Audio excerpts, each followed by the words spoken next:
એક સવાલ ઓર કાર્યક્રમમાં હું નિશિતા મકવાણા આપનું હાર્દિક સ્વાગત કરું. અમારા એક સવાલ ઓરના પ્રથમ એપિસોડમાં એક વરિષ્ઠ પત્રકાર જીતેન્દ્રભાઈ ભાયાણી આપણી સાથે જોડાયેલા છે. સૌપ્રથમ સર, અમારા એક સવાલ ઓરમાં આપનું હાર્દિક સ્વાગત છે. આજે અમે એક સવાલ ઓર કરવાના છીએ કે શું ચૂંટણી ખરા અર્થમાં લોકપર્વ છે કે પછી ઉમેદવારોનો પર્વ છે? આ બાબતે આપના દ્રષ્ટિકોણથી શું કહેવા માંગો છો આપ? ખૂબ સરસ સવાલ છે તમારો, અને સર્વ દર્શક મિત્રોને જીતેન્દ્ર ભાયાણીના ખૂબ ખૂબ કહેવાય કે તમારા બધાનો ખૂબ ખૂબ આભાર, અને તહેલકા ન્યૂઝનો ખૂબ ખૂબ આભાર કે જેમણે આ સરસ મજાનો એક કાર્યક્રમનું આયોજન કર્યું છે કે એક સવાલ ઓર, અને એમાં મને આજે પ્રથમ એપિસોડમાં આમંત્રણ આપી અને પ્રથમ એક સવાલ ઓર મને કર્યો છે કે મારા દ્રષ્ટિકોણ પ્રમાણે ખરેખર ચૂંટણી છે એ લોકપર્વ છે કે ઉમેદવારોનો પર્વ છે. બહુ સરસ સવાલ અને બહુ સરસ ટોપિક લઈને એ લોકો આવ્યા છે.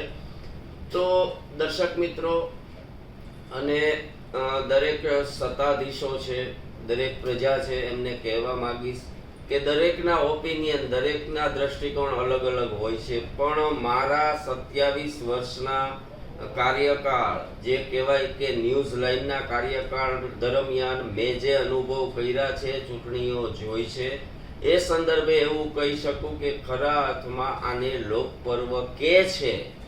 સત્તાધીશો કે છે, પ્રજા નથી કહેતી. પ્રજા એને એક્સેપ્ટ નથી કરતી કે ખરેખર આ લોકપર્વ છે. ખરેખર આ પર્વ એટલે શું? તહેવાર. ખરેખર તો આ તહેવાર ઉમેદવારોનો જ છે ને. પ્રજાને શું છે? પ્રજાને તમે જોવો, જ્યારે પણ ચૂંટણી આવે છે ત્યારે પ્રજા બહાર નીકળી જાય છે કે અમારે પાણીનો પ્રશ્ન છે, અમારે રસ્તાનો પ્રશ્ન છે, અમારે લાઇટનો પ્રશ્ન છે. આ બધું આપો તો જ અમારા સોસાયટીઓમાં મત માંગવા આપજો. તો સાહેબ, પર્વ હોય તો પ્રજા ખુશ હોય, પણ આ પર્વ કેવો છે જેનેથી પ્રજા નારાજ છે? તો ખરેખર લોકપર્વ ન કહી શકીએ, લોકશાહીનો પર્વ કે કેવા ખાતર કહેવાય છે. ખરેખર અર્થમાં જોઈએ તો લોકોના મુખે, લોકોને આપણે પૂછીએ ત્યારે ખબર પડે કે આ લોકપર્વ નથી. ખરેખર આ એક એવો પર્વ છે કે જે ઉમેદવારોનો પર્વ છે, અને ઉમેદવારો જ્યારે મત માંગવા જાય છે ત્યારે one type of deal public કરતી હોય છે કે અમારા આટલા પ્રશ્નો ઉકેલો છો તો અમે તમને મત આપશું. એટલે વન ટાઈપ ઓફ ડીલનો પર્વ કહેવાય. એવું પણ કહી શકીએ કે એક ડીલનો પર્વ. ખરેખર સાચા અર્થમાં લોકશાહી પર્વ કહી જ ન શકીએ.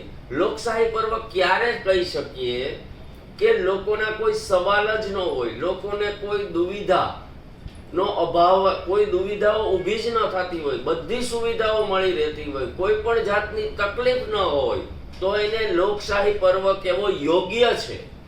અને ખરેખર સત્તાધીશોએ એ સમજવું જોઈએ, ઉમેદવારોએ પણ તટસ્થતાથી સમજવું જોઈએ કે આ જે પ્રજા પોતાના પ્રશ્નો અને માગણીઓ લઈને ચૂંટણી ટાઈમે બહાર નીકળી જાય છે, મતલબ ક્યાંક ને ક્યાંક આપણી ઉણપ છે. આપણે સત્તા દરમિયાન આપણે એમના પ્રશ્નો ઉકેલી નથી શક્યા, જેનો એક વંટોળ અત્યારે દેખાઈ રહ્યો છે, અને લોકો માગણી કરી રહ્યા છે કે અમારી માગણી સંતોષો તો જ અમે તમને મત આપશું. તો ખરેખર આ ટોપિક બહુ સારો છે. આના વિશે જેટલી ચર્ચા કરીએ એટલી ઓછી છે, પણ મારા મંતવ્ય પ્રમાણે જાણવા મળ્યું છે આટલા કાર્યકાળ દરમિયાન, તો એની અંદર મારા મત પ્રમાણે હું એને લોકશાહી પર્વ ન કહી શકું. હું એને ઉમેદવારોનું પર્વ કહી શકું કે ઉમેદવારો અત્યારે ખૂબ ઉત્સાહમાં, ખૂબ જુસ્સામાં કહેવાય આમ કરશું, જીતી જ જવાના છીએ. ઉત્સાહ, પર્વ, આનંદ એમને છે, પ્રજાને નથી.